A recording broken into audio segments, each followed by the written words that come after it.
So here we are, top 10 prospects of the Boston Red Sox currently still in the minors. I've had some requests to include reasons why I leave people off of some of these lists. Like I know in the past video for the Baltimore Orioles, I left DL Hall off the list and I left Westberg off of the list. And there were reasons for that and I didn't include those, and I will include that moving forward in these videos so that you guys kind of understand why I leave some people off this list. It definitely has nothing to do with their talent level or the fact that I don't think they might be superstars moving on down the road. With DL Hall, it was just kind of an injury concern that he was coming off of an elbow injury and just kind of rehabbing it, and they're taking it very slow with him. So his progress may be a little further along than I would have liked to include him on this list, and I kind of wanted to see how that elbow developed. When you get into Westberg, it was more of the Orioles seem to be very high on Nevin at third base, and Westberg's kind of stuck behind him, and I've seen a lot of really talented players get stuck behind maybe not even as talented players ahead of them, but players that the teams kind of fall in love with.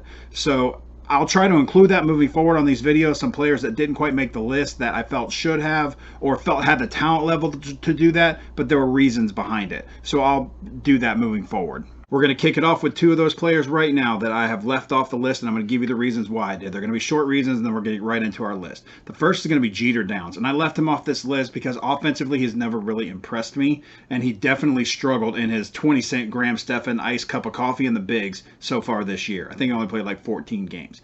I've always kind of seen him as a placeholder for some of these other more talented infielders within the organization. So for that reason, I left him off of this list.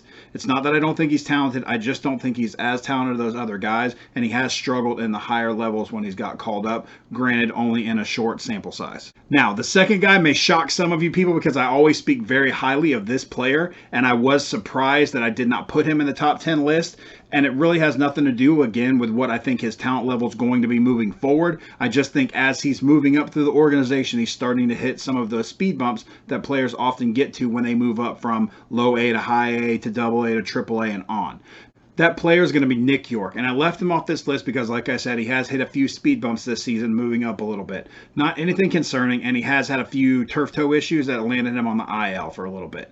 He is a solid talent, and being banged up and a slow start are not a continued expectation for York moving forward. I just think with all the infield talent ahead of York, it may be a season or two before he springs out. Hopefully the turf toe issue doesn't linger. His 188 batting average in June and his 214 batting average in July may be attributed to that turf toe and really nothing more. But for that reason, I have left York off of this list, and it broke my heart a little bit to do so. But just probably for this season and maybe until he gets a little hotter, I'm going to leave him off of this list. Number 10 is going to be Triston Koss. He's in Double A. He's a shortstop, 6'1", 182 pounds, and he's 24 years old. His 2022 minor league stats are batting .288 with 12 home runs, 61 RBIs, 11 stolen bases, and a .793 OPS and 340 at-bats. That chase card of his is going to be a 2020 Bowman Chrome Auto, and it's about $4 to $6. Koss is already a professional hitter and with above average power, but has a tendency for the strikeout. He does have solid defensive skills, though, to make up for that a little bit. Like most young players trying to develop more power, his home runs, as they've increased, have caused his strikeouts to also increase. In 2021, he had a home run in every 28.5 at-bats, and in 2022 so far, he's averaged a home run in every 28 at-bats. But the strikeouts have been 4.28 at-bats per strikeout in 2021 and 3.5 at-bats per strikeout in 2022, so you can see the strikeouts are climbing a little bit. His defense makes him a serviceable option at shortstop. However, a position change may be necessary with a logjam of shortstops ahead of him and within the organization. If he can continue to develop that power and work on bringing down the strikeouts and getting on base a little more, he will be making greater strides within the organization. Number 9 on this list is Nicholas Northcutt. He's in Double A also. He plays third base. He's 6'1", 206 pounds, and he's 23 years old. His 2022 minor league stats so far are hitting .220 with 28 home runs, 61 RBIs, an .810 OPS, and 313 at-bats. That chase card on him is kind of limited. It is a 2017 Leaf Metal Refractor Auto, and it's about $7 to $8. Northcutt is pure power. He has a big uppercut swing, but is still developing his stride. He is the Pedro Serrano of the Red Sox. His bats are sick. He hits straight ball very much. Curveball, his bats are afraid.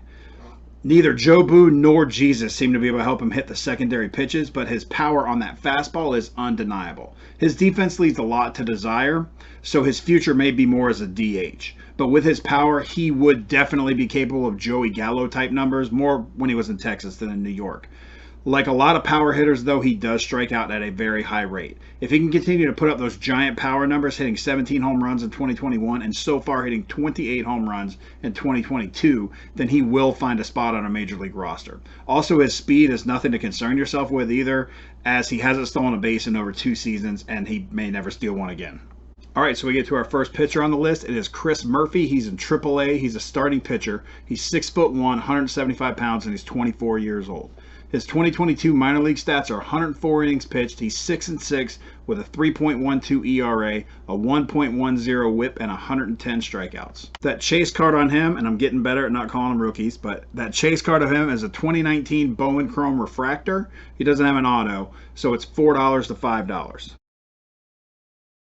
Murphy has shown promise as a starter so far in 2022. He was projected as a long reliever spot starter, but if he continues to build his arm strength and lengthen his game, he could find himself as more of a number 4, number 5 starter in the future. He features 4 pitches, a fastball, changeup, curveball, and a slider. The slider's just kind of one of those get me over sneaky strike pitches more than being an effective tool, but his other 3 pitches are very effective.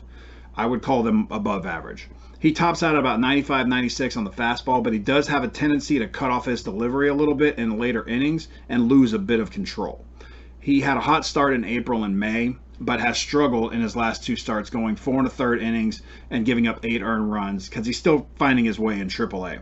But he has shown some good flashes. If he can find his groove in AAA and can consistently get those 5 to 7 inning pitch games, he may find himself in the majors before year end or early next season.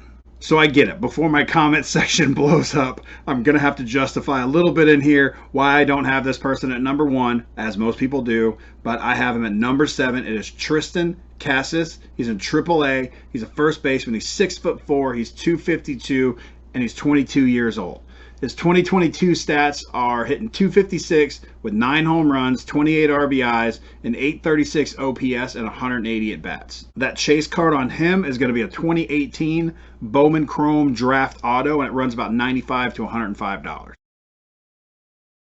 Casas is a monster. In an alley fight, I would love to have him on my side. He has huge power, great timing, a fluid swing, and has a very good eye for someone that's so big. He will, however, swing and miss some, as with most free swingers. But the walks have allowed him to carry a 394 on-base percentage in 2021, and he's only slightly down in 2022 with a 358 on-base percentage. Casas is coming off of a 9-week stint on the IL with a high ankle sprain, and he's been a little reluctant to test that on the base pass this year. He is by far the number 1 guy to keep an eye on this list. But the fact that the Red Sox just keep riding that Bobby Dahlbeck train worries me that Casas may be stuck waiting for a while. I have seen way too many talented players sit behind guys during their whole entire prime and just kind of miss their career. Corey Brown waiting on Bryce Harper, for example, is one of those. If the Red Sox move Dahlbeck, look for Casas to jump even higher on people's radar. The other concern is that the Red Sox are kind of in a selling phase in the trading market, which the trading deadline is coming up. It's tomorrow, actually, and may be looking to trade. Taking on a veteran first baseman contract to kind of free up some other team's cap space in a trade is not out of the question, and that may hold Casas back as well, even if they're still riding that Bobby Dahlbeck train. Just like with Casas, I know this one's going to get me some of those, bro, you don't know what you're talking about. That one should be much higher up on the list with number 6, Marcelo Mayer. He is in single A. He's a shortstop. He's 6'3". He's 188 pounds, and he's 19 years old.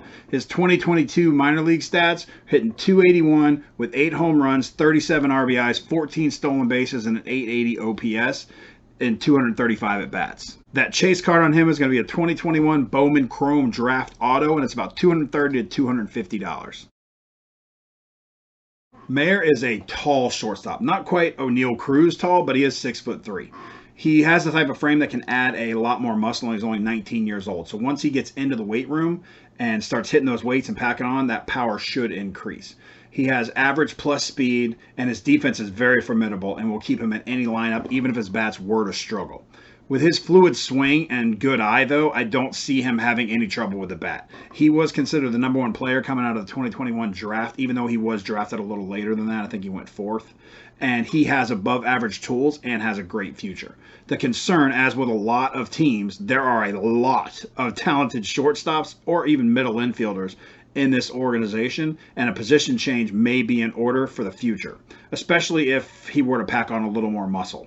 He needs some of those log jams to clear or to switch positions if he hopes to make a quick MLB debut in 2023 or 2024. A wrist injury also cost him a little time so far this season. Number 5 just seems like he ends up on every single one of my lists, and it's only because the dude flat out impresses me. He is number 5, David Hamilton. He's in Double-A. He is a shortstop. 5'10", 175 pounds, and he's 24 years old. He came over in the trade for in the Hunter Renfroe deal from the Brewers. His 2022 minor league stats are hitting .233, 8 home runs, 30 RBIs, and 49 stolen bases with a .696 OPS and 322 at-bats. And again, as I always say, his chase card is a 2021 Panini Elite Extra Edition Auto. It's about $8 to $10, and I have a few of these that I have bought each time I make a video about him. Good old David Hamilton. If you followed my videos, you have certainly heard his name and seen a breakdown, or two probably. There's really only one word that describes Hamilton, and that is fast. He's stolen, like I said, 49 bases this season so far, and last season he stole 52 bases. He has just enough pop to keep infields from playing in on him, but he will drop a bunt on a third baseman if he's sleeping. I wouldn't say he's Ricky Henderson or anything with a speed and power combo, but I will say that speed will find him a spot on any major league roster. His defense could use a little bit of work, but his quickness and his quick release make up for a lot in the field. He has the concern of being a shortstop in a shortstop-heavy organization, but the Red Sox could definitely use that speed. If he does make a 2022 MLB debut, or probably even 2023, look for it to be of more of a pinch runner style. If it were this year in September, if it were next year just as a pinch runner and, utility infielder. Number 4 is Johan Mieses. I think he is in Triple-A. He plays right field. He's 6'2", 185 pounds, and he is 27 years old. His 2022 minor league stats are hitting .296, 7 home runs, 19 RBIs, 3 stolen bases, and a .991 OPS, and 108 at-bats. That chase card on him is going to be a 2018 Bowman Chrome Mojo Refractor Auto, and it runs about $10, $15. I actually just bought one on eBay, and I think I paid about $14 for it. He is the oldest player on this list, and he's been in the minors for quite a while. Normally, I stay away from these older players as their hopes of making the majors are pretty slim. But Mieses has also shown great power in the minors all along, and after the Olympics and to start the 2022 season, he has shown some promise kind of all around. He has a little bit of speed, and in 2022 is really the first year he's carried a decent batting average, granted only 108 at-bats, since 2014.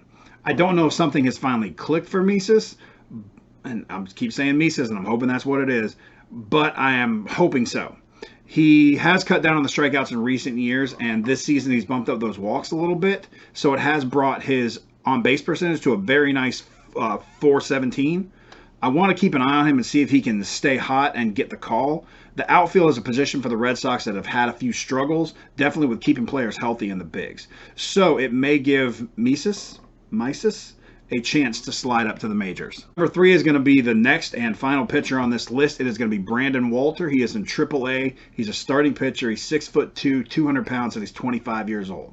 His 2022 minor league stats are 57 2/3 innings. He's 3-3 with a 3.59 ERA, a .90 WHIP, and 75 strikeouts. And this is going to be the first time in this video that I have said this, but his chase card is non-existent. So you'll have to wait around for that one. The Red Sox have called up a lot of their top minor league pitchers, like Seabold and Baleo, so Walter is holding down the fort, waiting on his call-up. Walter has an unusual delivery style, but it is very consistent. He has 3 pitches, a fastball, a changeup, and a slider. I would say the first 2 are kind of his best, and he does have a tendency to get a little loose with that slider. The fastball tops out around 94, 95 miles an hour. He put in a lot of work in 2020 and came out showing it. He struck out 132 batters in 89 and a third innings in 2021.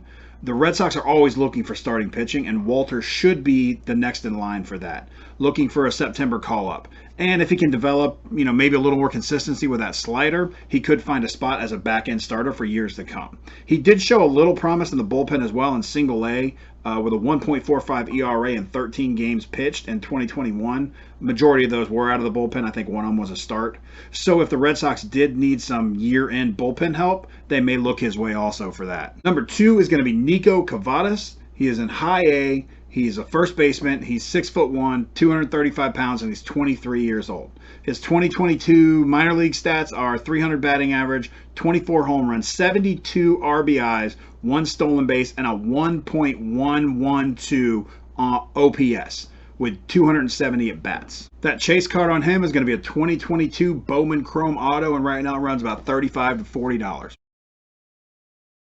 I find his potential to be the most intriguing on this list. His .467 on-base percentage jumps off the page. Adding 24 home runs to that makes him really interesting to watch. Since moving to high A, he's hit .333 with 10 home runs in 24 ball games. His defense is average to below average, so first base or DH is really only his likely path to the big leagues, even though he did play third base in college for a couple years. He does have a tendency to strike out, but it does not really seem to affect his on-base percentage. His numbers so far in the minors make people take notice, but with Casas ahead of him, it may impede his opportunity to move up.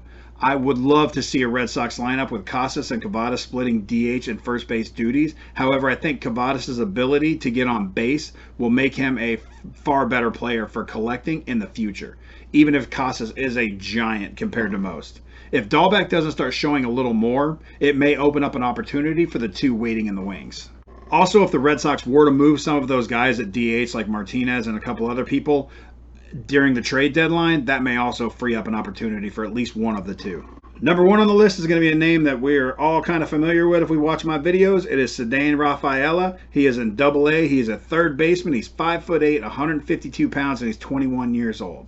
His 2022 minor league stats are hitting .316 with 17 home runs, 59 RBIs, 22 stolen bases, and a .932 OPS and 354 at-bats. That chase card on him is going to be a 2022 Bowman Chrome Refractor. I don't think he has an auto, and it's about $25 to $30. Rafaela starred in our Bowman's First Sleeper video, which if you haven't watched it, you can go ahead and check it out up here. I'll put it up here. And has put together strong numbers ever since then. He is a solid combination of speed and power, hitting 17 home runs and stealing 22 bases. In 2021, he stole 23 bases and hit 10 home runs. So the Mighty Mouse power this year has been on full display. His batting average has been a welcome surprise this season as well. He shows a lot of power to the pull side this season, but his strikeouts have also increased. He does swing at some bad balls at times, although does manage to make soft contact on those bad balls, not necessarily striking out. If he can control those strikeout numbers and start walking a little more, he will pop up on a lot more people's radars real soon. It may be a 2024 debut for him if the Red Sox don't re-sign Devers, as they're not looking to trade Devers at this point. So it would have to wait till his contract is up 2024. I would say if Jose Altuve and Vladimir Guerrero had a kid, this is kind of what you would end up with. A tiny guy who may hit an occasional home run on a one-hopper to the plate. So that wraps up our Boston Red Sox list. And I know I've got guys in spots that you may not agree with, and I have guys that I left off this list. So go ahead and leave it in the comments so that I can either research some of those people that I missed, or I can, explain to you why people are in certain spots and things like that in case I didn't do a good job in this video. I appreciate all you guys' comments, and I try to answer all of them. So please call me out on stuff. I appreciate it, and I actually love it. So I thank you guys for watching this video, and I hope you guys have a great day and enjoy the trade deadline tomorrow. There'll be lots of big moves. What in